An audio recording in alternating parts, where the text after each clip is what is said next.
Miss Marple and the Mysterious Visitor on Hallowe'en Night. Hello, dear listeners, and welcome to Warm Pages. I'm Edward. As we settle in, tell me, does winter's coziness make you smile, or do you long for bright summer days? Share your thoughts, and please subscribe for a new mystery every day. Now let's begin. Chapter 1. Lanterns, Snapdragon and a Door Knock. The village of St. Mary Mead had taken to Halloween with an enthusiasm that would have surprised and perhaps slightly dismayed Miss Marple's generation. When she had been a girl, the 31st of October had meant little more than the turning of the calendar and perhaps a ghost story by the fire.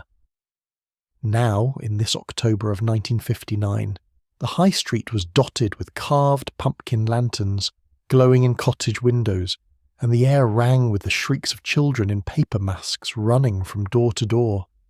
Miss Marple, walking arm in arm with her old friend Lady Bantry, picked her way carefully along the cobblestones. The parish hall behind them still echoed with laughter from the evening Snapdragon game, where brave souls had snatched raisins from burning brandy. Her fingers smelled faintly of singed sugar. It is curious, she reflected, how quickly the old gives way to the new. Paper witch hats and American customs, though children will be children in any age, and running about in the dark with an excuse for mischief is hardly a modern invention. I do think, said Lady Bantry, who was called Dolly by her intimates, that the vicar's wife went rather overboard with the decorations, black crape and skeleton cutouts. In my day, we may do with a turnip lantern and were grateful. The young Mrs. Clement is very enthusiastic, Miss Marple murmured diplomatically, and the children seem to enjoy themselves enormously. They were passing Primrose Cottage now, and Miss Marple's keen blue eyes took in the scene with the attention to detail that had become second nature over her 70-odd years. Mr. Harold Peabody stood in his doorway, his thin figure silhouetted against the hall light. A pumpkin lantern sat on his doorstep, though somehow it seemed grudging, as if placed there from duty rather than festive spirit. "Evening, ladies," Peabody called out, his voice carrying the self-satisfaction of a man who believes himself superior to his neighbours. "On your way from the parish hall, I take it?" I trust the proceedings were conducted with proper decorum. He had been, Miss Marple knew, a rate collector before his retirement. There was something about former rate collectors that never quite left them. They had spent too many years noting down arrears and irregularities, marking the small failings of their neighbours in official ledgers. "Very proper, Mr. Peabody," Lady Bantry said with just a touch of asperity, "though I dare say we managed to have a bit of fun as well." Peabody sniffed. He reached out and tapped the long case clock that stood in his narrow hall, visible through the open door. It was a handsome piece, oak with brass fittings, its pendulum catching the light with each measured swing. 5 to the second, Miss Marple," he announced with obvious pride. "This clock has kept St. Mary Mead straighter than the vicar, I always say. Regulated just last week by young Finch. Not that it needed it, mind you, but one likes to keep things precise." Miss Marple's attention had been caught not by the clock's timekeeping prowess, but by something else entirely. The hall runner, a long strip of serviceable carpet, had been folded back at the near end, and the clock itself seemed to stand just a fraction forward from its usual position. She could see the old scuff marks on the floor, where the front feet had rested for years, and now the brass feet were set perhaps a finger's breadth ahead of those worn spots. "A beautiful piece," she said gently. "I do hope you're careful with it, Mr. Peabody. Long case clocks can be so very heavy." "Solid as a rock, Miss Marple. Why, this clock will outlast me and probably the cottage itself." He glanced at his wristwatch, then back at the clock face with satisfaction. 22 minutes past 10, exactly so. "Well, good evening to you both. I must close up. Mrs. Cobb will be wanting to get home." As they continued down the lane, Lady Bantry gave a small humph. "Disagreeable man. Do you know, he once reported the vicar's wife for having her dustbins out a day early. Said it set a bad example." "Yes," murmured Miss Marple absently. Her mind was still on that folded runner and the clock's altered position, though I believe he's had rather a difficult life. His niece acts as his companion, you know, Miss Constance Rowe, a very neat, precise young woman." Unpaid drudgery, more like, Dolly said with characteristic bluntness. I've seen the girl about the village, always running errands for him, carrying his letters to the post, copying out his accounts. He's too mean to pay her a proper wage. They had reached Lady Bantry's gate now, and the two friends paused. In the distance they could hear children's voices raised in excitement, and somewhere a door slammed. "Will you come in for a nightcap?" Dolly asked. "Colonel Bantry found rather a nice brandy last month.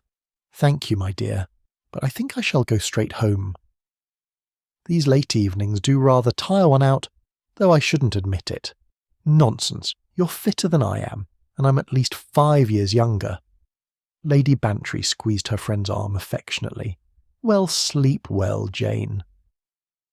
Though with all these children careening about, I doubt anyone in St. Mary Mead will get much peace tonight. Miss Marple walked the last 100 yards to her own cottage slowly, her mind turning over what she'd observed. Perhaps it was nothing. Mrs. Cobb, the housekeeper, might have moved the clock when cleaning. The runner might have been folded back for the same reason, and yet there was something that nagged at her. Some small voice of warning that her long experience had taught her never to ignore. She was just preparing for bed when she heard in the distance a single heavy knock. It was quite distinct from the rattle-tat-tat of children at doors. This was one solid blow, authoritative and demanding. Then, perhaps 30 seconds later, came a crash that seemed to shake the very air. It was followed by a woman's scream, high and sharp with terror. Miss Marple set down her hairbrush with steady hands. She reached for her cardigan, her face thoughtful and very grave. Whatever had happened at Primrose Cottage, she was quite certain it was not a childish prank gone wrong. Murder in her experience was a matter for adults, and adult malice was far more dangerous than childish mischief, particularly when it dressed itself in the guise of accident. She opened her door and stepped out into the Hallowe'en night, where paper masks stirred in the shadows and pumpkin lanterns grinned their empty grins. In the darkness, evil had found a convenient disguise. But Miss Marple had learned long ago that evil, like a badly fitting mask, always showed its true face to those who knew how to look. Chapter 2. A Mask at 11 and a Fall. By the time Miss Marple arrived at Primrose Cottage, a small crowd had gathered. Dr. Haydock's car stood at an awkward angle to the curb, its headlamps still blazing. Through the open doorway she could see figures moving in the narrow hall. "Stand back, please. Give the doctor room to work." That was Police Inspector Slack, his voice sharp with the irritation that seemed to be his natural state. He had never quite forgiven Miss Marple for solving several cases that had baffled him, though he would never have admitted as much. Miss Marple made her way through the small knot of neighbours with the quiet authority of age. Young Dennis Lunn, who organised the youth club activities, stood near the gate with several other onlookers. His face held that peculiar mixture of excitement and horror that violent death brings to those unaccustomed to it. "Terrible thing, Miss Marple," he said in a hushed voice. "Just terrible." Mrs. Cobb came running out screaming, said the clock had fallen on him. Inside the cottage, the scene was one of controlled chaos. Mr. Harold Peabody lay on the floor of his hall, his body partially pinned beneath the heavy long-case clock that had, until minutes ago, stood against the wall. The clock face was cracked, and its pendulum had come to rest at a grotesque angle. Mrs. Elsie Cobb sat on the bottom stair, her practical face drained of colour. She still wore her hat and coat, as though she had been on the point of leaving. Her hands twisted a handkerchief with mechanical repetition. Dr. Haydock knelt beside the body. He was a man who had seen death in many forms over his long career, and his examination was swift and thorough. When he looked up, his expression was grave. "Skull fracture," he said briefly. "Death would have been instantaneous. The weight of that clock coming down on his head." He shook his head. "Poor devil wouldn't have known what hit him." Inspector Slack surveyed the scene with pursed lips. A foolish prank by the looks of it. Door opened, clock somehow shifted or pulled. Sheer bad luck. These Hallowe'en games get out of hand. He gestured toward the doorstep. There, lying in the pool of light from the hall, were two objects that spoke eloquently of the evening's festivities. A cheap paper mask, its pumpkin face grinning idiotically up at them, and a bent piece of wire that might have come from any party shop in the larger town. Some young fool thought it would be amusing to give old Peabody a fright, Slack continued, knocked at the door, then perhaps pulled at something, and the whole thing came down. We'll find out which of the local tearaways was responsible. Miss Marple had moved quietly into the hall. Her eyes took in every detail with that peculiar intensity that her friends knew well. She said nothing, but her gaze had fixed on something on the floor just in front of where the clock had stood. "Inspector," she said softly, "might I trouble you to bring your torch a little closer to this spot?" Slack frowned, but complied. The beam of his electric torch illuminated the worn flagstones of the hall floor. There, almost invisible unless one knew to look for it, was a small chalk mark. 2 swift strokes forming a cross, no larger than a shilling piece. "What of it?" Slack demanded. "Children draw all sorts of nonsense on Halloween." Miss Marple knelt with some difficulty, her knees protesting the movement. She studied the mark closely, then touched one arm of the cross with a fingertip. When she held it up, a faint smear of white showed on her skin. "Fresh," she murmured. "And this is Taylor's chalk, Inspector, not the sort children use. See how fine the line is? And here." She indicated a slight smear along one arm of the cross, where someone's shoe is twisted on it. A heavy person, I should think, from the pressure. She looked up at the fallen clock, then at the door. Her expression was troubled. Constance Rowe appeared in the doorway, slightly out of breath. She was a thin woman in her early 30s, with the kind of features that might have been called handsome if they had not been set in such tight, controlled lines. Her dark hair was pulled back severely, and her coat was buttoned to the throat despite the mildness of the evening. "What has happened?" she asked, and then saw the scene in the hall. Her hand flew to her mouth. "Uncle Harold!" "Miss Rowe," Inspector Slack said, with somewhat more gentleness than was his custom. "I'm afraid there's been an accident. Your uncle is dead." Constance Rowe stared at the body, at the fallen clock, at the mask on the step. Her face remained oddly composed, though she swayed slightly. "I was out," she said, her voice flat. "I went to post some letters, at the pillar box by the post office. I heard nothing. When I came back," she gestured helplessly. Mrs. Cobb had found her voice. "I was in the back parlour," she said, the words tumbling out, "getting ready to go home. I had my hat on and everything. I heard the knock at the door. Just one knock it was. Heavy-like. Not children playing. They rattle the knocker and run off giggling. This was different." She paused to draw breath, and Miss Marple noticed that her hands had stilled their frantic movement. "Mr. Peabody." He went to answer it. I heard his footsteps in the hall. Then there was this sound. Not quite a crash. More like a great thump. And then the terrible noise of the clock falling. I ran out and found him like this. "You saw no one?" Slack asked sharply. "No one. The front door was standing open and that mask was on the step, but whoever knocked was gone." Miss Marple rose slowly to her feet. She moved to the door and examined the chain that hung from the jamb. There was a bright nick on the metal catch, fresh and unmistakable. The letterbox, she noted, had sooty marks on the lower lip of its brass fittings. On the door frame itself, at about shoulder height, there was a faint smear. She bent close and caught the distinctive smell of furniture polish. "Mrs. Cobb," she said gently, "had you polished the hall today?" The housekeeper looked confused. "Yesterday, Miss Marple. I always do the hall on Tuesdays. Mr. Peabody was most particular about keeping to the schedule." Miss Marple's gaze travelled along the skirting board that ran beneath where the clock had stood. There was a shiny mark there, a rub that caught the light, as though something heavy had recently been moved or positioned. "Children knock and run," she said, so quietly that only those nearest heard her. "They giggle and dare each other and scatter at the first sign of an adult. They do not set up mechanisms. They do not rig lines." Inspector Slack's head snapped round. "Lines? What lines? What are you talking about?" But Miss Marple had moved to the umbrella stand near the door. Behind the fallen clock, Tucked close to the skirting board where it might easily be missed was a short length of black thread. She picked it up carefully between thumb and forefinger. It was firm, slightly glossy, strong button thread, the kind used for sewing on coat buttons that must bear weight. One end had been treated with wax to stiffen it. "Inspector," Miss Marple said, and now her voice carried absolute certainty, "I do not think this was a prank gone wrong. I think this was murder, carefully planned, cleverly executed and disguised to look like the foolish accident of Hallowe'en night."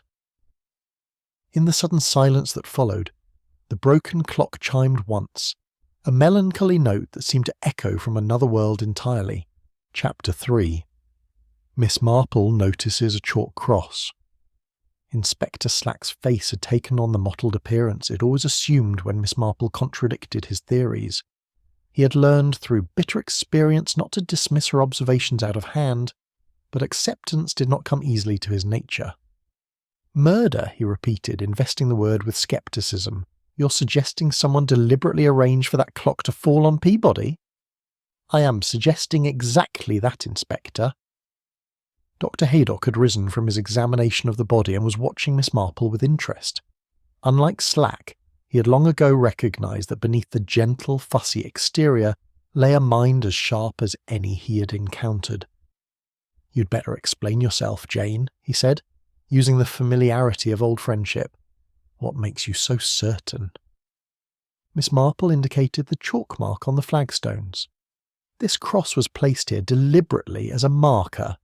Mr. Peabody was meant to stand precisely on this spot when he answered the door.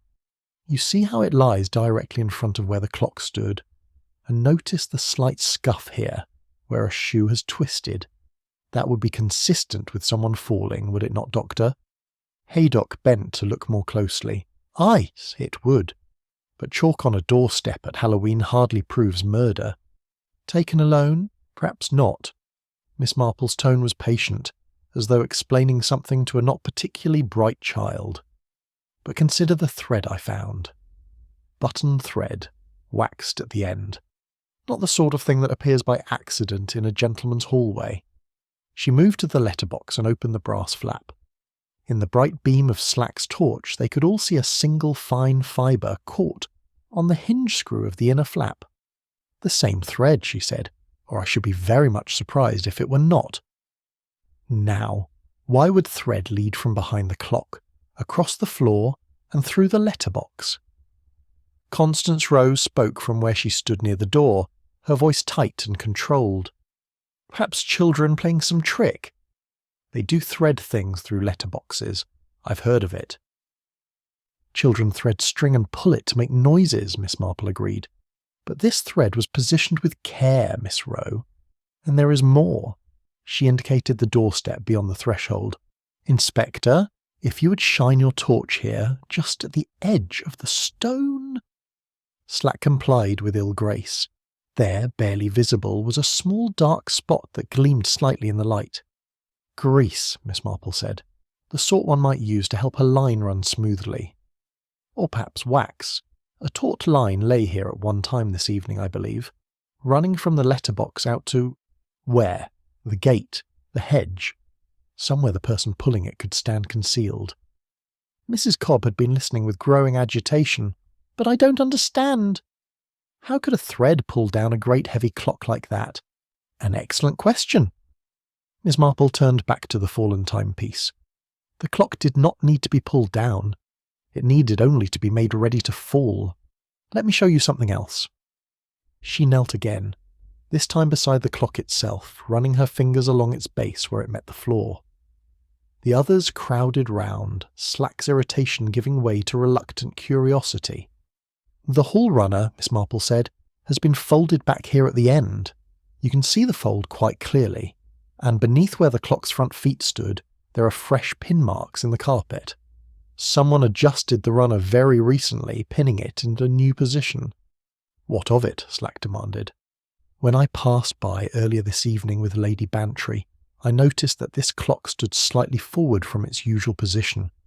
You can see the old scuff marks on the floor where its feet normally rest. The brass feet are now set ahead of those marks by perhaps 2 inches. Someone had moved it forward, Inspector, deliberately and carefully. Dr. Haydock whistled softly. Making it unstable? Precisely. A long case clock is balanced carefully by its maker. Move it forward, and its centre of gravity shifts. It becomes, shall we say, eager to fall. Miss Marple rose and moved to examine the door frame more closely. She had noticed the polish smear earlier, and now she studied it with care. It was at shoulder height, about where a person's arm might brush if they were standing very close to the frame while doing something that required concentration. "Mrs. Cobb," she said, turning to the housekeeper, "you mentioned that you polish on Tuesdays. Is that correct?" "Yes, Miss Marple, yesterday. I did the hall in the morning just as I always do." "And did you move the clock when you polished?" Mrs. Cobb looked shocked at the suggestion. "Certainly not. That clock is far too heavy for me to shift about. Mr. Peabody would never have allowed it in any case. He was most particular that it should remain exactly where it was." "Yet someone moved it today." Miss Marple's voice was thoughtful. "Someone who had access to the house. Someone who knew Mr. Peabody's habits well enough to predict how he would respond to a knock at the door." Constance Rowe's face had gone very pale. "Are you suggesting it was someone in this household?" "I am suggesting," Miss Marple said gently, "that whoever did this knew Primrose Cottage intimately. They knew where the clock stood, how heavy it was, and that Mr. Peabody would answer a single authoritative knock himself. Mrs. Cobb mentioned that children rattle the knocker and run away, but a single heavy knock would bring him to the door expecting someone of importance." She moved to the small console table that stood against the wall. On it sat a bottle of brown furniture polish, its cork removed. Beside it lay a sliver of white chalk, the expensive tailor's kind used for marking fabric. "Mrs. Cobb, is this your polish?" The housekeeper came to look. "Yes, that's mine, but I put it away in the cupboard yesterday after I finished. I'm certain I did." "And the chalk?" Mrs. Cobb shook her head, bewildered. "I've never seen that before. I don't use such things. Mr. Peabody wouldn't have had it either." Miss Marple picked up a small card that lay beneath the polish bottle. On it, in neat, precise handwriting, was written a list: morning polish hall, dust drawing room, check linen, order groceries. "Miss Rowe," she said quietly, "is this your handwriting?" Constance's eyes flicked to the card and away again. "Yes, I keep household lists for Uncle Harold. He liked everything to be organised and accounted for." "Very proper," Miss Marple murmured. She set the card down carefully. "An organised mind is a valuable thing, though sometimes I have found too much precision can be revealing in its own way." Inspector Slack had been examining the door chain, the nick in its catch clearly visible under his torch beam. "This has been filed recently," he announced. "You can see where the metal's bright. Makes it look as though someone tried to fasten the chain, but it wouldn't catch properly." "Creating the impression," Miss Marple said, "that Mr. Peabody attempted to secure his door, but the chain failed. Another small detail to support the theory of an innocent prank gone tragically wrong." She looked around at the assembled faces. Mrs. Cobb, still trembling with shock. Constance Rowe, rigid with control. Dr. Haydock, professionally neutral. Inspector Slack, grudgingly attentive. And through the doorway, young Dennis Lunn and the other villagers, their faces pale in the darkness. "Someone planned this very carefully," Miss Marple said. "The clock was prepared to fall. The chalk mark showed where the victim should stand. The thread through the letterbox provided the means to trigger the fall from outside. The mask and wire on the step suggested children's mischief, and the filed chain implied a failed attempt at security." "But who?" Slack demanded. "And more to the point, how do we prove it?" Miss Marple folded her hands. "As to proof, Inspector, I believe we shall find more evidence yet. As to who, we must consider carefully who had the knowledge, the opportunity, and above all, the motive to wish Mr. Harold Peabody dead." Outside, a gust of wind sent a flurry of dead leaves scattering across the doorstep, and the abandoned pumpkin mask stirred, as though some invisible spirit had breathed life into it. But Miss Marple knew that the evil here was entirely human, and all the more dangerous for that. Chapter 4. The Letterbox Thread. The removal of Mr. Peabody's body had brought a certain quietness to Primrose Cottage, though not the peace one might have expected. Dr. Haydock had departed with instructions that the body be taken to the mortuary for a formal post-mortem examination, and most of the curious onlookers had drifted away into the night. Only the principals remained: Inspector Slack, Miss Marple, Mrs. Cobb, Constance Rowe, and young Dennis Lunn, who had appointed himself a sort of unofficial assistant. Mr. Albert Finch had arrived some minutes earlier, summoned by Slack to help right the fallen clock. He was a quiet man in his 40s, with the careful hands of someone who worked with delicate mechanisms. His small cabinet-making shop on the edge of the village was known for the quality of its repairs, and he had serviced most of the better clocks in St. Mary Mead. "Terrible business," he murmured, studying the fallen timepiece with evident distress. "Terrible. A fine clock like this, and poor Mr. Peabody. I only worked on it last week." Miss Marple had been waiting for this moment. "You regulated it, I understand?" Finch nodded, his long face mournful. Though it hardly needed the attention. Mr. Peabody was most insistent on precision. I cleaned the movement and checked the case for stability. It was sound as a bell, Miss Marple. I'd stake my reputation on it. I'm sure you would, Mr. Finch. And did anyone observe you at work?" The cabinet-maker glanced toward Constance Rowe, who stood by the parlour door with her arms wrapped tightly about herself. Miss Rowe was here. She asked questions about the clock's construction, seemed interested in how it all fitted together. "Indeed?" Miss Marple's tone was mild, but her eyes were sharp. "What sort of questions, if I might ask?" Finch shifted his weight, uncomfortable at being the centre of attention. "Oh, matters of balance and such. How the weight of the hood affected stability. I showed her how one might shim a foot if the clock wobbled, though this one didn't need it. Just general curiosity, I took it." Constance spoke for the first time since the body had been removed. Her voice was steady, almost too controlled. "Uncle Harold expected me to understand the workings of the household. The clock was valuable, and he wanted someone besides himself to know how to care for it properly." "Very sensible," Miss Marple said. She had turned her attention back to the fallen clock itself, circling it slowly like a general surveying a battlefield. "Inspector, might we attempt to set it upright again? I should very much like to examine the back." With Finch's guidance and Dennis Lunn's young strength, they managed to raise the long case back to its vertical position. The hood had come loose from its moorings, and Finch tisked over the damage with professional dismay. Miss Marple bent to examine the skirting board where the clock had stood. Now that it was moved, she could see more clearly the mark she had noticed earlier. It was a smooth, shiny rub along the painted wood, as though something had been dragged or positioned with care. But it was the back of the clock that drew her most immediate attention. Behind where it had stood, pressed against the wall, was another short length of the black button thread. This piece was longer than the first she had found, perhaps 6 inches, and it too showed the telltale waxy stiffness at one end. "Inspector," she said quietly, and Slack came to look. "More of your thread." "Precisely." "Now, if you follow the logic of the thing, a line was required that ran from somewhere on or near this clock, across the floor and through the letterbox to the outside. The pieces we have found are remnants, you see. The thread itself would have been much longer, and it snapped when the mechanism was triggered." Slack frowned. "But what was it attached to? You can't bring down a clock with a bit of thread." "No, indeed. The thread was not meant to pull the clock down. It was meant to remove whatever was keeping the clock from falling once it had been positioned to do so." Miss Marple straightened, a hand pressed to the small of her back. "Let us examine the clock more closely, Mr. Finch. The hood, particularly." The cabinet-maker approached with visible reluctance.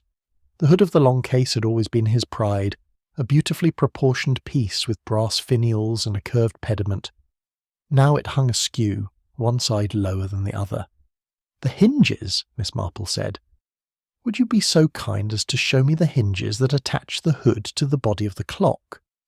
Finch pointed to the brass fittings on either side. Standard piano hinges, Miss Marple. Good quality. They allow the hood to swing open for access to the dial.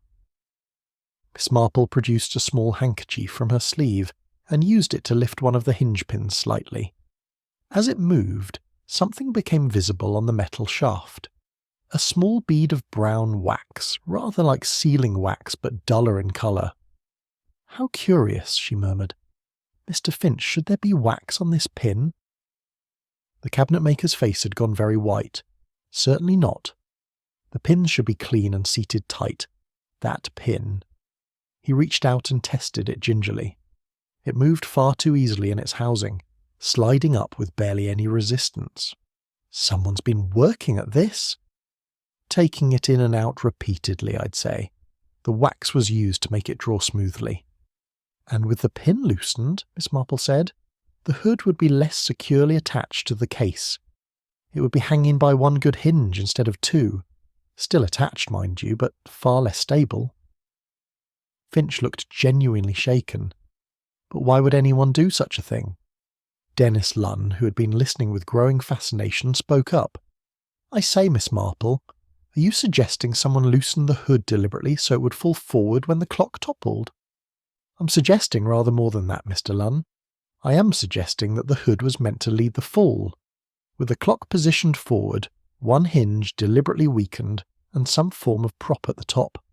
She examined the upper edge of the case carefully. "Yes, here. Do you see this small indentation, Inspector? A shallow mark, as though something thin and flat had been pressed here.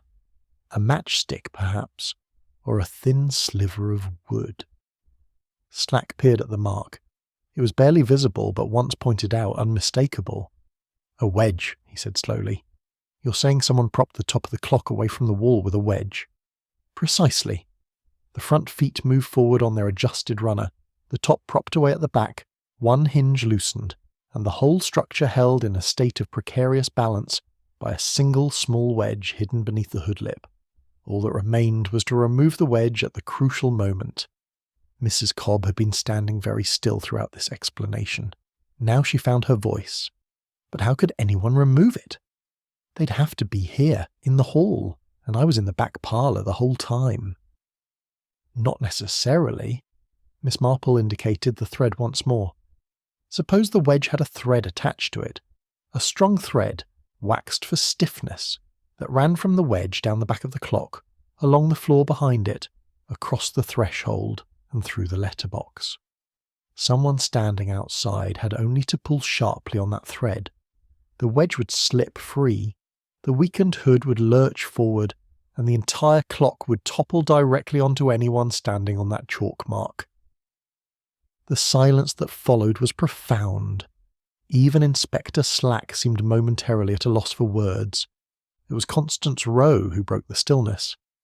"That's monstrous," she said, and her voice held something that might have been horror or might have been admiration.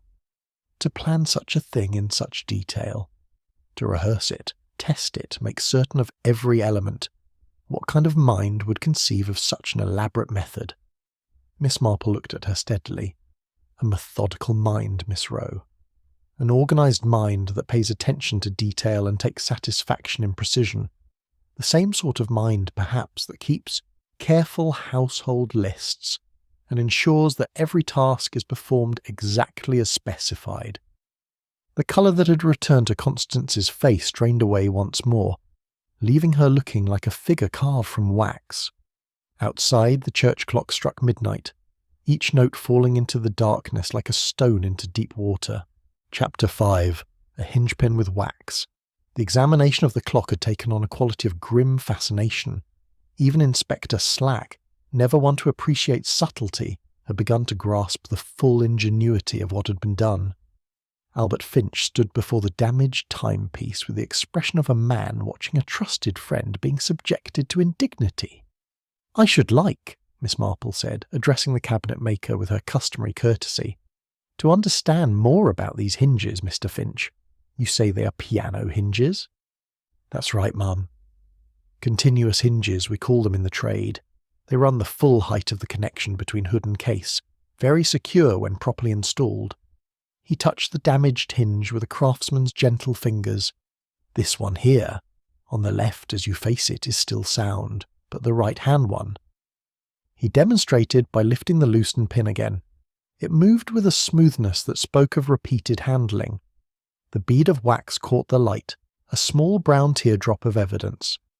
Could that wax have been there from the original construction? Slack asked. Some sort of lubricant?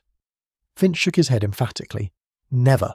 A properly fitted hinge needs no lubrication, and wax would be entirely inappropriate in any case. No, sir. This was applied recently, I'd wager, within the last day or two. When you serviced the clock last week, Miss Marple inquired gently, were the hinge pins secure then? Tight as could be, Miss Marple. I checked them as a matter of course, part of a proper examination. Both pins were seated correctly and the hood was stable. He paused, his face troubled. Someone's tampered with my work.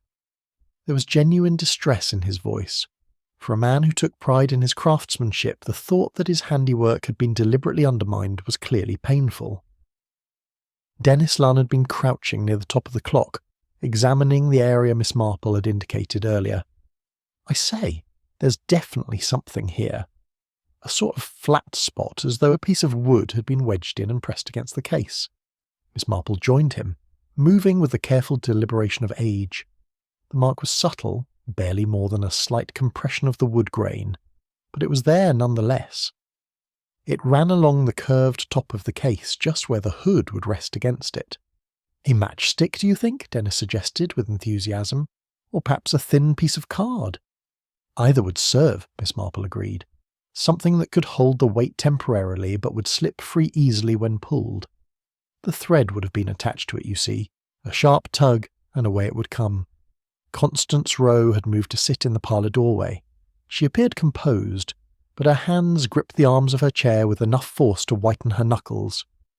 This is all very clever theorising, she said, and there was an edge to her voice now, brittle as ice.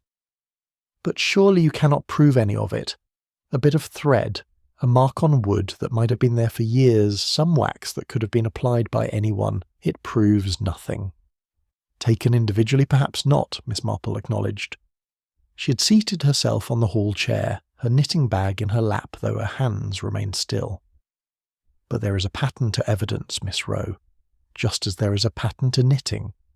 Each stitch by itself is merely a loop of wool, but together they form a recognisable design. Inspector Slack was examining the upper edge of the clock case more closely now, his torch held at an angle to catch the light. Here's something, he announced. Splinters. Fresh ones by the look of them, as though something had been pushed in and then pulled out repeatedly. Finch joined him, producing a small eyeglass from his waistcoat pocket. After a moment's scrutiny, he nodded. You're right, Inspector. These are new. See how pale the wood is where it's split? If this had been here long, the exposed wood would have darkened. Someone practising, Miss Marple said thoughtfully, making certain the wedge would hold, then release cleanly. One cannot commit murder on the basis of guesswork. One must be sure. Mrs. Cobb had been listening to all this with mounting agitation. But when could anyone have done such things? Mr. Peabody was most particular about his clock. He would have noticed if someone was fiddling with it. Not if they worked on it when he was out, Dennis suggested. Or when he was asleep, perhaps. Miss Marple tilted her head thoughtfully. Mr. Peabody's habits would have been well known to anyone in the household. Did he keep regular hours, Mrs. Cobb? The housekeeper nodded vigorously. Like clockwork himself, begging the expression. Every afternoon at 2 o'clock he'd go to his study for his accounts, 2 hours exactly, and every evening at 9:30 he'd retire to his bedroom with a book. He was a great one for routine, was Mr. Peabody. And during those times the hall would have been unobserved. Well, yes, I'd be in the kitchen or the back rooms doing my work. Miss Rowe would be about her business. The hall's not a room where one spends time, if you take my meaning. Miss Marple did indeed take her meaning. A hall was a thoroughfare, a space one passed through rather than occupied. Someone could work on the clock for considerable periods without attracting attention, provided they chose their moment carefully. Mr. Finch, she said, turning back to the cabinet maker, when you serviced the clock last week and Miss Rowe asked you questions about its construction, Did you explain how the hood was attached?" Finch's discomfort was evident. "I did, ma'am. She asked specifically about the hinges, and I showed her how the pins seated. I even demonstrated removing one to show the mechanism. It seemed an innocent enough interest at the time." "And you mentioned about shimming a foot if the clock wobbled?" "Aye. I showed her how one might fold a bit of cloth or card under a foot to level it. Not that this clock needed it, but she wanted to understand the principle."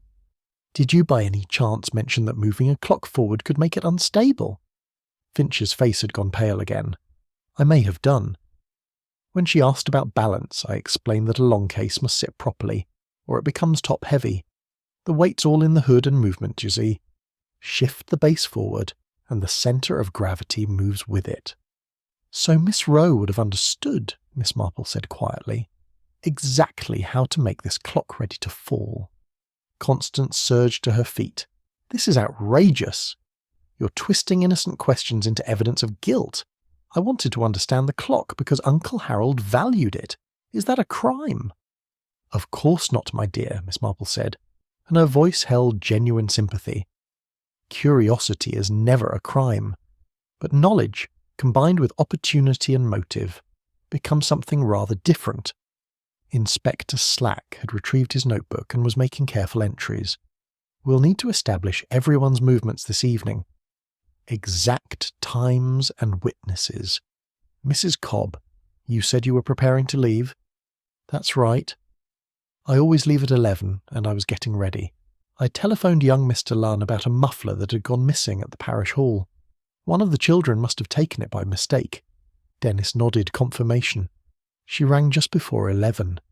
I remember because I was about to lock up and walk home." "And you, Miss Rowe?" Slack's pencil was poised. "I went to post letters at the pillar box. I left here at 20 minutes to 11 perhaps. I walked to the high street and back. It takes about 20 minutes. "Did anyone see you?" "I don't know. It was dark and most people were indoors by then." Her voice had regained some of its composure. "I'm sure I cannot be held accountable for the movements of the entire village." Miss Marple said nothing, but her eyes rested on Constance with an expression that was not unkind, merely very, very thoughtful. The damaged clock stood between them like a monument to ingenuity and malice, its cracked face reflecting the lamplight in jagged patterns. Chapter 6, Alibis by Applebob, Porch and Telephone. Inspector Slack had established himself at Mr. Peabody's writing desk, his notebook open before him, and his expression suggesting a man prepared to extract truth by sheer force of will if necessary.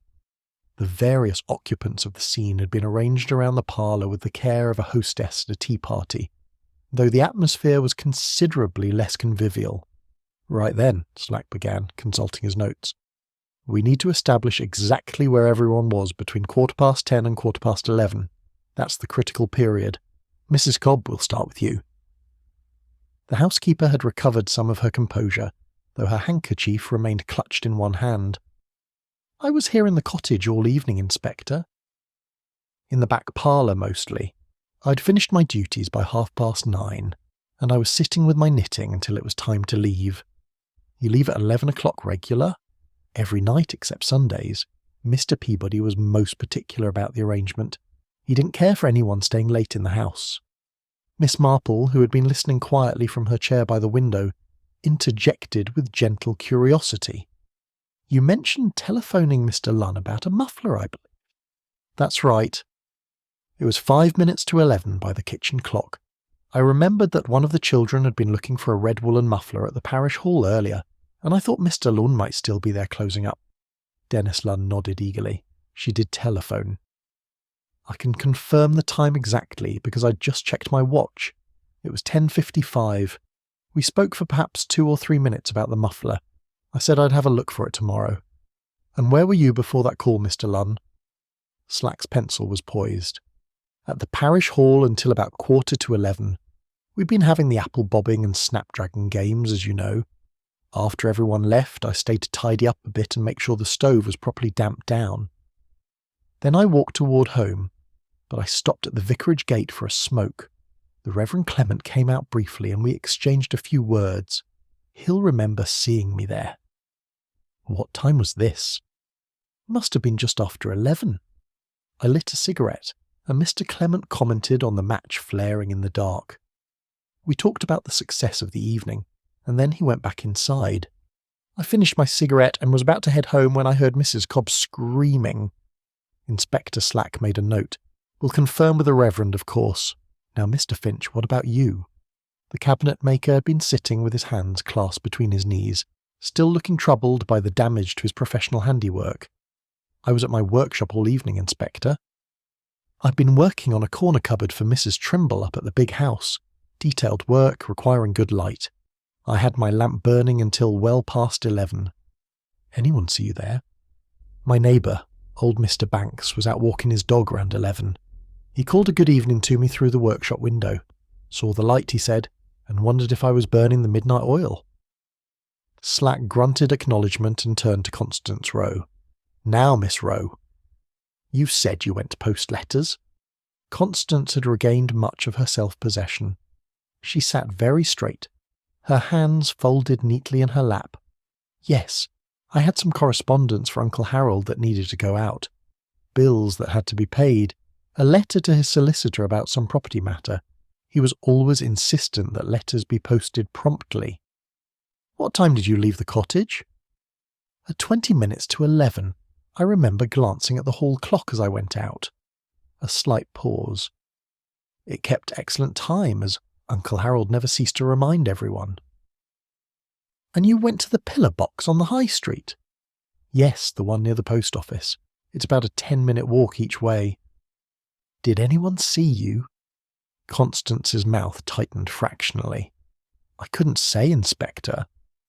It was dark and most respectable people were in their homes. I didn't encounter anyone directly, though there were lights in windows and I heard voices from various cottages. Miss Marple spoke up. Miss Reed at the post office has rooms above the shop. She's often at her window in the evenings. Perhaps she might have noticed someone passing. Agnes Reed sees everything, Mrs. Cobb volunteered. Nothing escapes her notice, that's certain. Slack made another note. We'll ask her. So, Miss Rowe, if you left at 10:40 and it's a 20-minute round trip, you'd have returned at 11. Just after, I should think. I didn't hurry. There seemed no reason to rush. And when you returned, you found commotion. Mrs. Cobb was in the street crying out for help. People were running toward the cottage. I came as quickly as I could and found... Her voice faltered slightly. I found Uncle Harold on the floor with the clock fallen on him. There was a moment's silence. Then Slack turned to a figure who had been standing quietly near the doorway. Mrs. Vera Snipe, you were out and about this evening as well? Vera Snipe was a thin woman of indeterminate age with the eager expression of one who lives for interesting news to report. I was collecting impressions, Inspector, for the parish newsletter. Mrs. Clement asked me to write up the Halloween festivities, and I wanted to capture the atmosphere of the evening, meaning you were walking about the village. I wouldn't put it quite like that. I was observing. There's a difference. And what did you observe? Mrs. Snipe's eyes gleamed with the importance of her testimony. I saw several interesting things.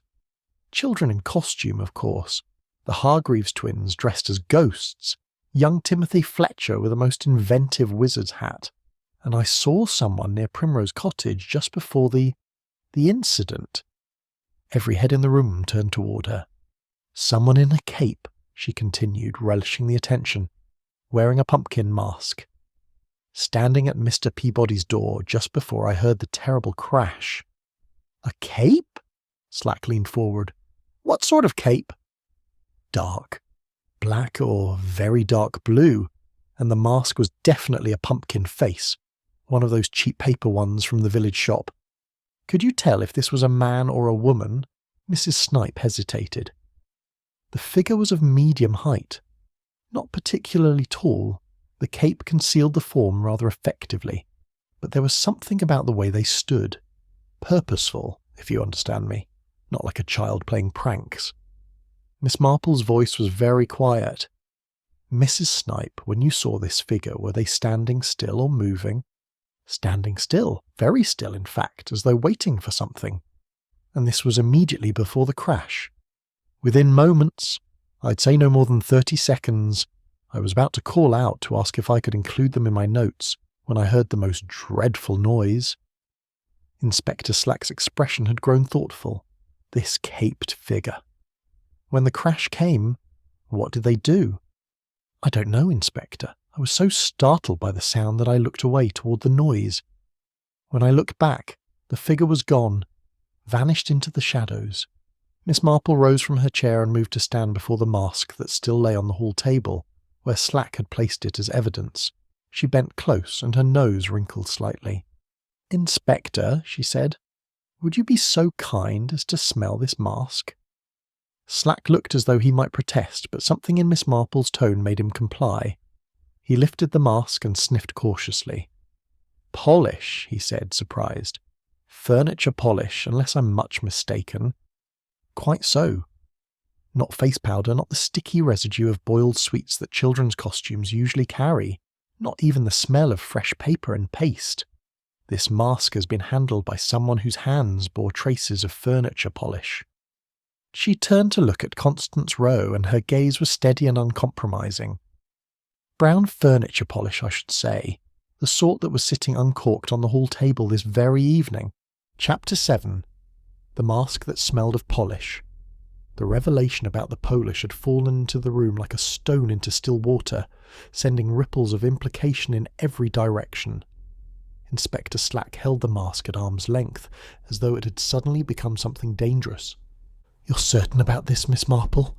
"Oh yes, Inspector. One's nose rarely deceives. The smell is quite distinct." She moved closer to the hall table where the polish bottle still stood, its cork lying beside it. "And you see, the bottle itself is open. Most unusual, I should think, if Mrs. Cobb had finished her polishing yesterday." Mrs. Cobb shook her head vigorously. "I always cork it tight, Miss Marple, always. Polish dries out something terrible if you leave it open, and Mr. Peabody would have been most displeased at the waste. Yet here it stands, uncorked." Miss Marple picked up the bottle carefully, using her handkerchief. A brown ring stained the console table where it had stood. "And this ring suggests it has been sitting here for some hours. The polish has seeped slightly under the base." She set the bottle down and turned her attention to the interior of the mask. The cheap paper construction showed a brown smear along the inner edge, just where it would rest against a wearer's cheek and jaw. "You see here, Inspector? This mark corresponds rather neatly with a similar smear on the doorframe, just at shoulder height, where someone standing very close to the door might lean while concentrating on a delicate task." Dennis Lunn had come to look over Slack's shoulder. "By Jove, she's right. That's the same colour exactly. But what does it mean?" "It means," Miss Marple said with patient precision, "that whoever wore this mask had polish on their hands or clothing. The mask was handled after contact with the Polish bottle, you see. A small transfer, but enough to leave this telltale trace." Constance Rowe's face had become very set. "Plenty of people in this village use furniture polish, Miss Marple. You can hardly accuse someone of murder on the basis of household cleaning supplies." "Quite true, my dear, but consider the circumstances. The Polish bottle stands open on this table, beside a piece of tailor's chalk. Mrs. Cobb assures us she put it away yesterday. Someone took it out again this evening, and that someone left it uncorked." She indicated the small card that still lay beneath the bottle. "Your household list, Miss Rowe. Morning, Polish Hall, written in your very neat hand. I write many such lists. Uncle Harold expected proper household management." "Indeed he did. And you managed it admirably, I'm sure." Miss Marple's tone held no accusation, merely observation. "But tell me, when you went to post those letters this evening, were you wearing gloves?" The question seemed to catch Constance off guard. Yes, I was. It was chilly." "What colour were they?" "Dark, brown leather." "And had you been polishing anything this evening?" "Before you went out." Constance's pause was fractional but noticeable. "I may have touched up a mark on the hall table.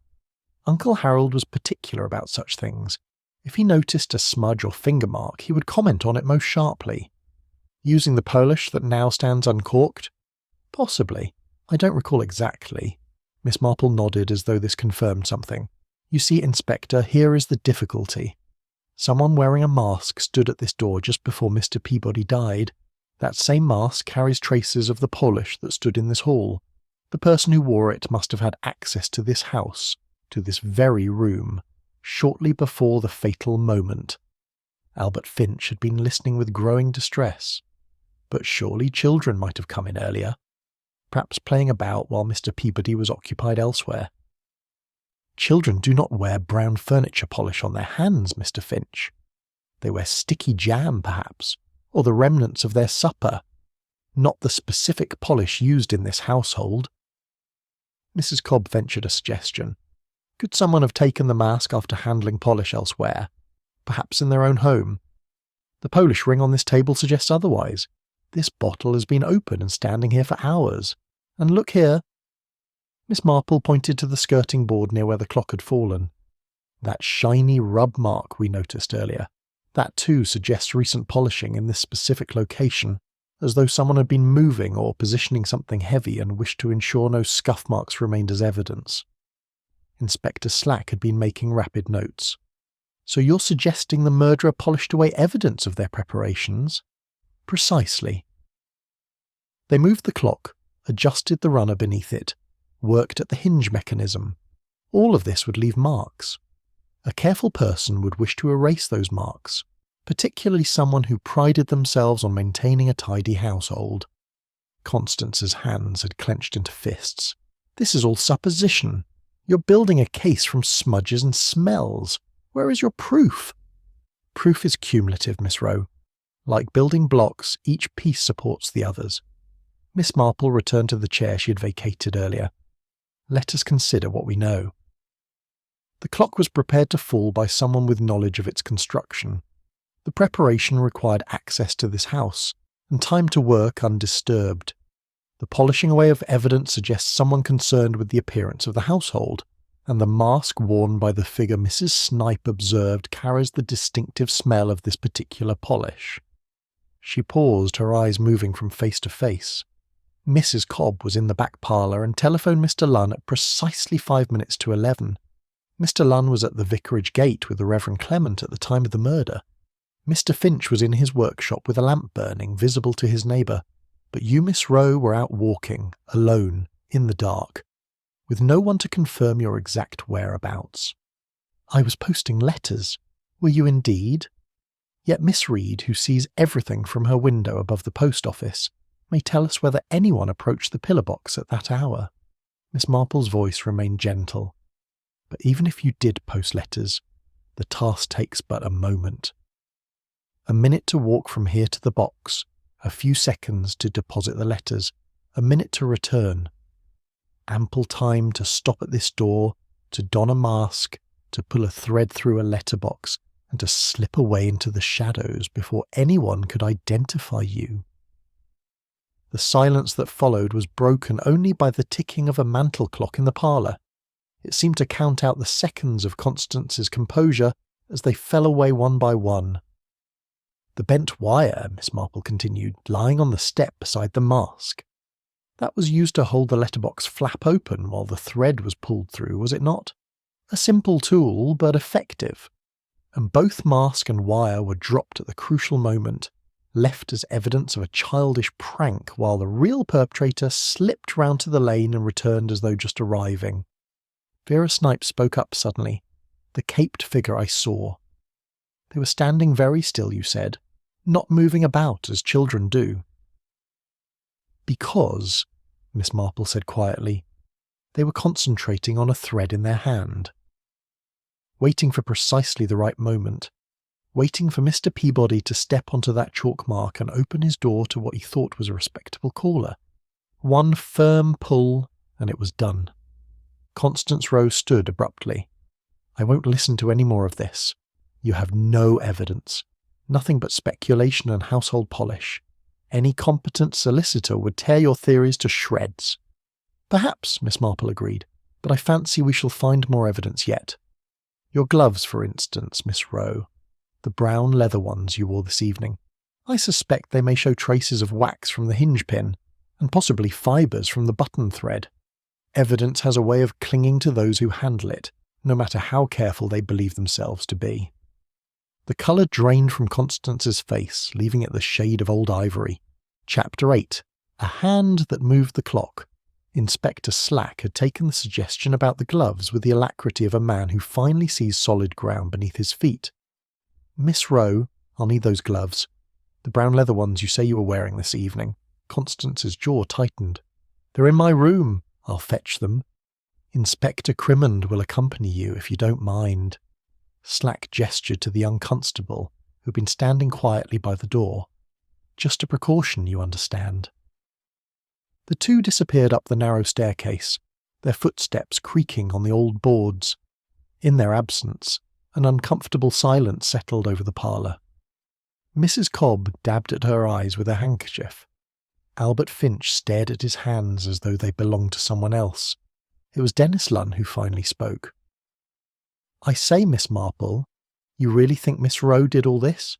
Set up that elaborate mechanism and everything? She seems so, well, ordinary." "Murder is often committed by ordinary people, Mr. Lunn.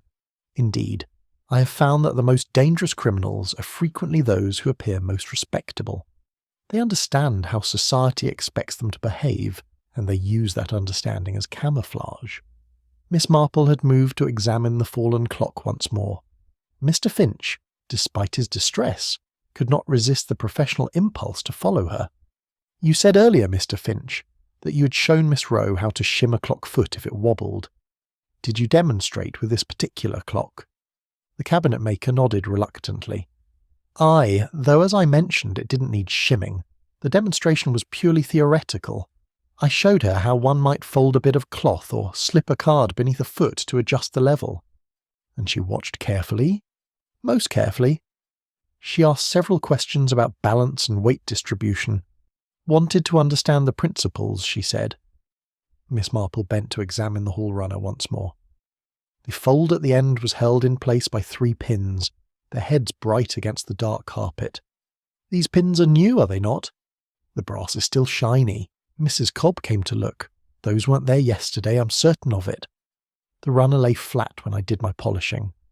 "So someone pinned it up this very day?" Miss Marple's fingers traced the fold, "creating a small platform, as it were, beneath the clock's front feet, lifting them just enough to shift the balance forward." She straightened and turned to Finch. "When you showed Miss Rowe the shimming technique, did you mention what would happen if a clock was levered forward rather than side to side?" Finch's face had gone pale. "I may have done. I explained that a long case must sit square to the wall, with its weight distributed properly. Move it forward, and the centre of gravity shifts. The hood becomes a liability rather than a stabilising element. And with one hinge loosened, that hood would be the first part to fall. It would lurch forward, aye. The whole clock would follow." Dennis Lunn was shaking his head in wonder. But to think of all this, to plan it so carefully, to test it and prepare it, that takes a special sort of mind. "An organised mind," Miss Marple agreed. "A methodical mind that takes satisfaction in completing tasks properly. The same sort of mind that keeps household lists and ensures that every duty is performed exactly as required." She moved to Mr. Peabody's writing desk, where several papers lay in neat stacks. "Inspector, might I examine these?" Slack, who had been conferring quietly with Dr. Haydock by the window, nodded his permission. Miss Marple sorted through the papers with careful fingers. Bills, correspondence, household accounts, and there clipped together a series of lists in Constance's distinctive hand. "Monday, dust library, mend curtain, hem, post parcel to London," she read aloud. "Tuesday, Polish Hall, order coal, write to solicitor regarding lease." She looked up. Every task completed and ticked off. A woman who takes pride in thoroughness. She found another paper beneath the stack. It was a bill from Albert Finch's workshop dated the previous week. Beside the total, a line had been crossed out and corrected in the same neat handwriting. The original figure had been 15 shillings and 6pence. The correction read 15 shillings and 4pence. "Mr. Finch, is this your bill?" The cabinet maker took it and examined it with puzzlement. "Aye, that's my hand for the original figure, but I'm not certain about the correction. 15 and 6pence was the proper amount. Clock regulation and minor adjustments. Miss Rowe queried it. She did. Said I'd overcharged by 2p. I showed her my calculations, but she insisted. In the end, I let her have her way. Wasn't worth arguing over 2p. Miss Marple set the bill down carefully. A woman who notices discrepancies of 2p, who corrects accounts to the penny, who ensures that every task is performed exactly right. She paused. Such precision in small matters often extends to larger ones. Footsteps on the stairs announced the return of Constance and the constable. She carried a pair of brown leather gloves, which she handed to Inspector Slack with visible reluctance. Slack examined them closely, holding them up to the light. Even from across the room, Miss Marple could see dark stains on the fingertips and along the palm of the right glove. The inspector produced a pocket lens and peered through it. "Wax," he said with satisfaction, "and what looks like fibre residue. We'll need to have these examined properly, but I'd wager these gloves have been in contact with both wax and strong thread." Constance's composure was beginning to fracture. "I may have touched the clock when dusting. Wax could have transferred then." "When did you last dust the clock, Miss Rowe?" Miss Marple's question was gentle but insistent. "I don't recall exactly. Recently." "Mrs. Cobb, when was the clock last dusted?" The housekeeper thought for a moment. "Last Friday, I believe. I did it myself. Mr. Peabody didn't trust anyone else with it." So Miss Rowe would have had no reason to touch the clock since then, unless, of course, she was working on the hinge mechanism. Miss Marple turned back to Constance. "Did Mr. Finch explain to you how the hinge pins could be removed?"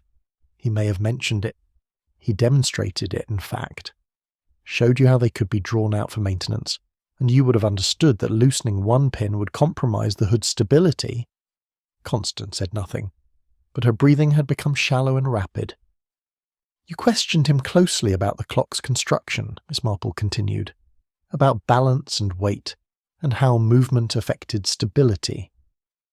Not out of idle curiosity, but because you were planning exactly how to make this clock into a weapon that would crush your uncle at a precise moment while you were elsewhere, establishing what you believed would be an unshakable alibi."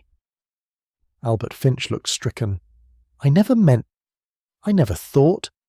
If I'd known what she intended, I would never have explained." "Of course you wouldn't, Mr. Finch. You were merely answering honest questions from someone you believed to be honestly interested. The fault lies not with you, but with the person who twisted innocent knowledge into murderous intent." Dr. Haydock had been listening with the detached interest of a man accustomed to human frailty. "The question remains, Miss Marple, can you prove all this? Can you demonstrate beyond doubt that Miss Rowe not only had the knowledge and opportunity, but actually carried out this elaborate scheme?" Miss Marple smiled slightly. "I believe we can, Doctor. But first, I should like to examine one more thing. The door chain, Inspector. The one with the fresh nick in the catch. Chapter 9. The Chain That Never Caught. The door chain hung limply from its mounting on the jamb, a mute witness to the evening's events. Inspector Slack had already noted the fresh nick in the catch, but Miss Marple's attention was focused on something else entirely. "Mrs. Cobb," she said, "you mentioned that you rarely use this chain because it sticks." The housekeeper nodded. "That's right, Miss Marple. It's been temperamental for months. Sometimes it catches proper, sometimes it doesn't. Mr. Peabody kept meaning to have it replaced, but you know how these things are. Never quite urgent enough to attend to. Yet tonight someone made certain it would appear to have failed." Miss Marple ran her finger along the brass fitting. "This nick is deliberate, Inspector, filed carefully, to create the impression that someone tried to secure the chain, but it slipped free." She turned to face the assembled company. "You see the implication? The murderer wished us to believe that Mr. Peabody attempted to fasten his door chain before opening it, but the defective catch prevented it from engaging. Another small detail to support the narrative of an unfortunate accident." "But surely," Dennis Lunn protested, "if he thought someone dangerous was at the door, he wouldn't have opened it at all." "Precisely, Mr. Lunn, which suggests he didn't perceive any danger. A single authoritative knock, the sort that might come from the doctor or the vicar or even the police, not the mischievous rattling of children. He opened the door expecting someone of consequence." Miss Marple moved to the umbrella stand where earlier she had discovered the first piece of thread. And here we have another fragment of evidence. This short length of button thread, tucked behind the stand.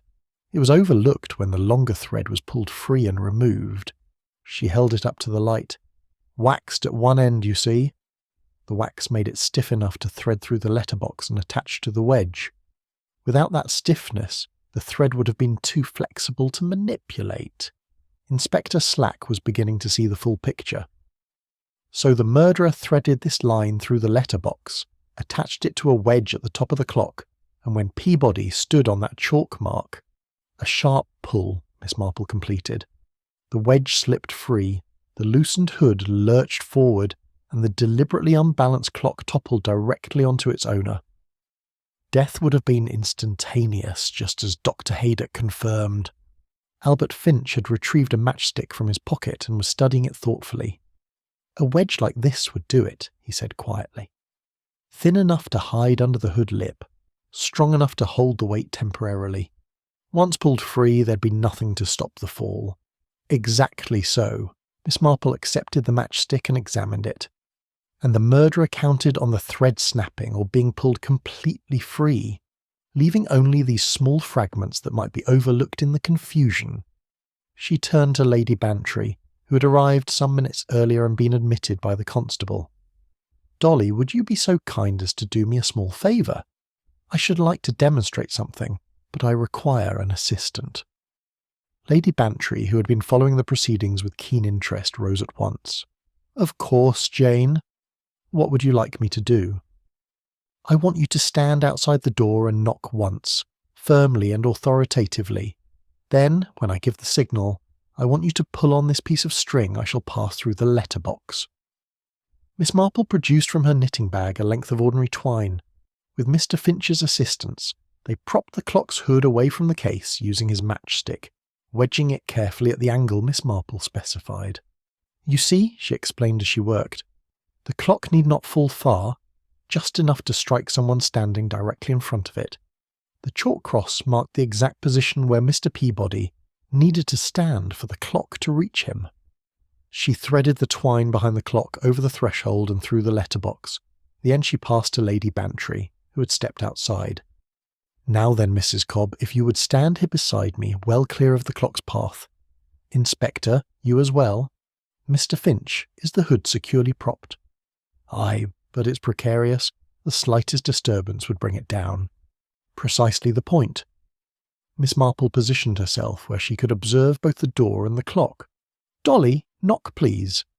A single firm knock sounded on the door. "And now, pull the string." There was a moment's resistance, then the twine went taut. The matchstick slipped free from its position, and the hood of the clock lurched forward with terrifying suddenness. The entire structure teetered, and for one heart-stopping moment it seemed certain to crash to the floor.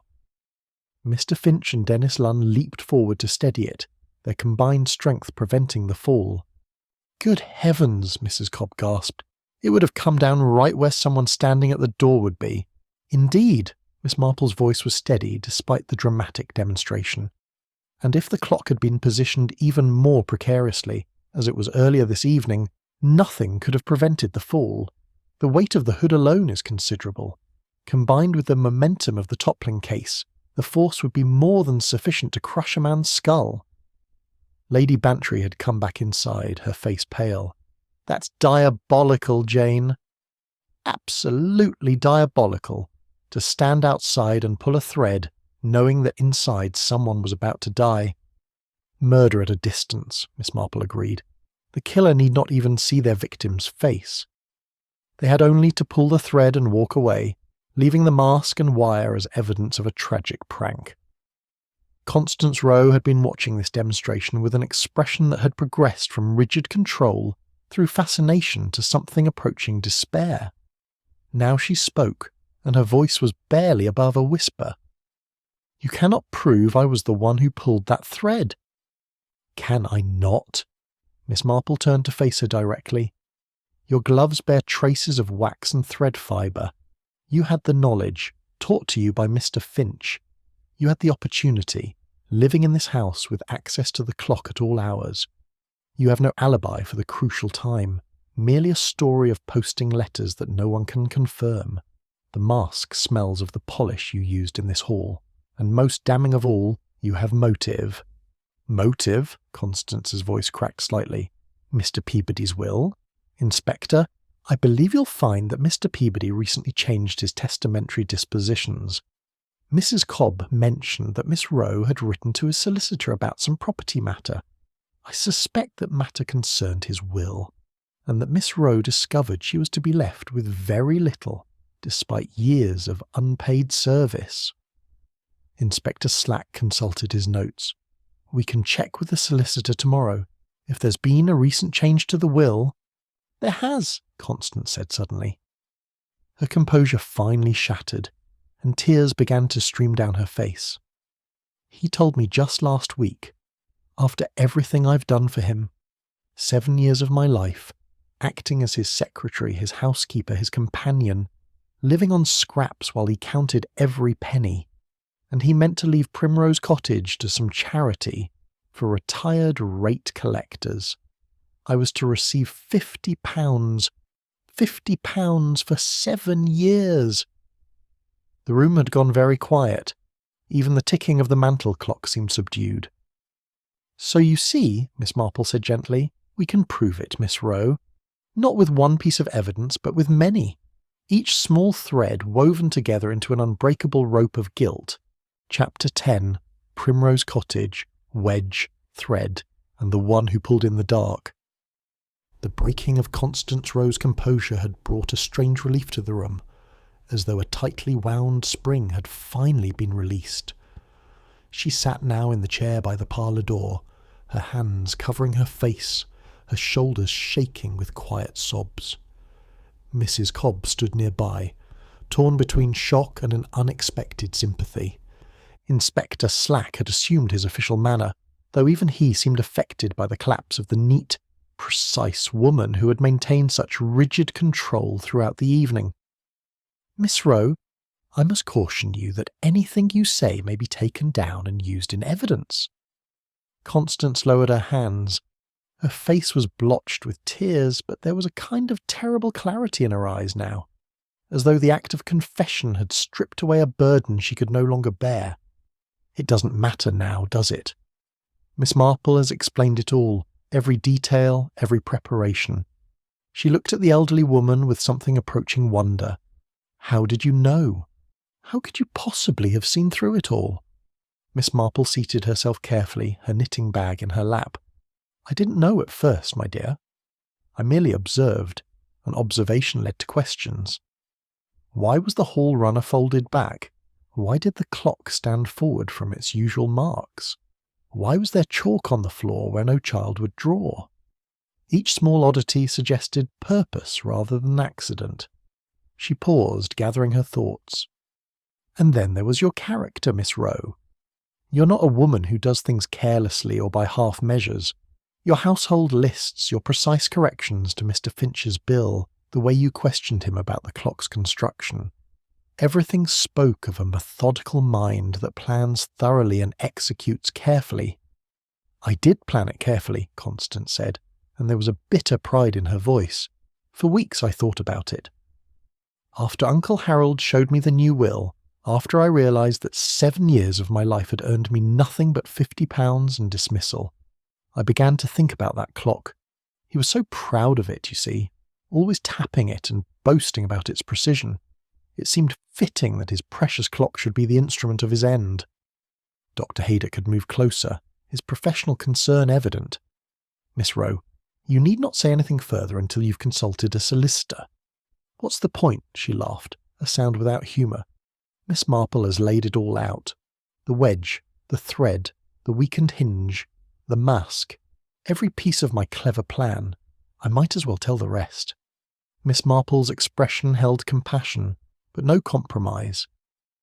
"How did you do it, my dear? Perhaps if you explain, it might ease your conscience somewhat." Constance drew a shaky breath. "I started preparing 3 days ago. Uncle Harold had his routines, and I knew them all. Every afternoon in his study for 2 hours, every evening in his bedroom from 9:30. During those times I worked on the clock. The Hinge-Pin first, Miss Marple prompted gently. Yes. Mr. Finch had shown me how it could be removed. I practiced taking it out and replacing it until I could do it quickly and quietly. Then I rubbed wax on it so it would slide easily but still hold. I tested the weight, tried different positions for the wedge. I needed to be certain it would work. Albert Finch made a sound of distress, but Constance continued as though she hadn't heard. I moved the clock forward yesterday, using the technique Mr. Finch had demonstrated. Just a few inches, enough to shift the balance. I pinned the runner beneath the front feet to hold it in position. Then I positioned the wedge at the top, hidden under the hood lip, and threaded the button thread through the mechanism. The thread went from the wedge, down the back of the clock, along the skirting, and through the letterbox, Miss Marple said. Yes. I practiced that part too. I needed to be certain the thread would pull cleanly, and the wedge would slip free. This afternoon, when Uncle Harold was in his study, I did a final test. Everything worked perfectly. Her voice had taken on a distant quality, as though she were describing something that had happened to someone else. This evening I polished away the marks my preparations had left. I was wearing my brown gloves, and some of the wax must have transferred to them. I didn't think anyone would notice such a small detail. One rarely does, Miss Marple observed, but small details have a way of accumulating into larger truths. At 11:20, I went out as I'd planned. I posted the letters just as I told you, but then I came back carrying the mask and cape I'd hidden in the garden earlier. I put them on in the shadows by the hedge. Lady Bantry shivered, and you stood at the door waiting. I had to time it precisely. Mrs. Cobb would be leaving at 11, and I knew Uncle Harold would be alone in the hall. I knocked once the way an important visitor would knock. I heard his footsteps approaching, and then I pulled the thread. The room had gone deathly quiet. Even the clock had ceased its ticking, or so it seemed. I felt the wedge come free. I heard the crash and Mrs. Cobb scream. I dropped the mask and wire and slipped round to the lane, then came back as though I'd just arrived. No one saw me, or so I thought, but Mrs. Snipe had noticed the caped figure. And the mask smelled of polish, Miss Marple added quietly. The polish you had used to erase evidence of your preparations. Constance nodded dully. I should have thought of that. I should have cleaned the mask before I used it. But there were so many details to remember, and I thought I had been so careful. Inspector Slack had been writing rapidly in his notebook. Constance Rowe, I am arresting you for the murder of Harold Peabody. You're not obliged to say anything, but anything you do say will be taken down and may be given in evidence. As Constance was led away by the constable, she paused briefly beside Miss Marple. You said I could have been valued elsewhere. But who would value a woman of 32 with no money, no prospects, and 7 years spent as an unpaid servant? I had nothing. Uncle Harold made certain of that. Nevertheless, Miss Marple said, and her voice held genuine sorrow, you had your life and your freedom. Those are not nothing, my dear. You have traded them for revenge, and that is a poor bargain indeed. When Constance had been taken away, the remaining occupants of Primrose Cottage stood in subdued silence. It was Dennis Lunn who finally spoke. I say, that was rather awful, wasn't it? I mean, one can almost understand her reasons, even if one can't condone what she did. Murder is always awful, Mr. Lunn, Miss Marple said. It is the ultimate failure of human restraint. Miss Rowe believed herself trapped, and perhaps she was. But she chose to escape through the death of another rather than through the harder path of starting anew elsewhere. Dr. Haydock shook his head. A clock as a murder weapon. I've seen many methods in my years, but never one quite so elaborate. It was clever, Miss Marple acknowledged, but cleverness is not the same as wisdom. A wise person would have recognised that 7 years of bitterness is quite enough, without adding murder to the account. Inspector Slack closed his notebook with a decisive snap. Well, Miss Marple, I'll admit you've done it again. Seen what the rest of us missed and puzzled out the whole business. Though I don't mind saying, I'd have got there eventually.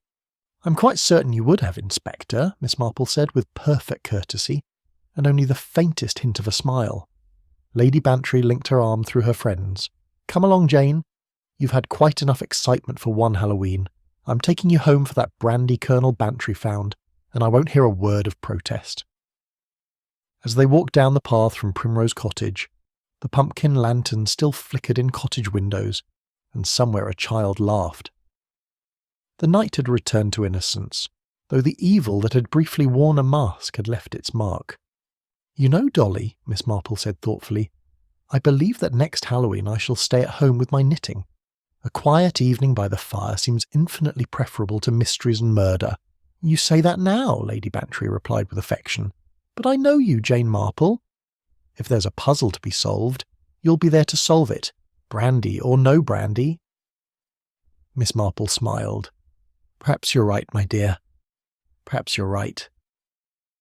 Behind them, Primrose Cottage stood dark against the autumn sky, its long case clock silent at last.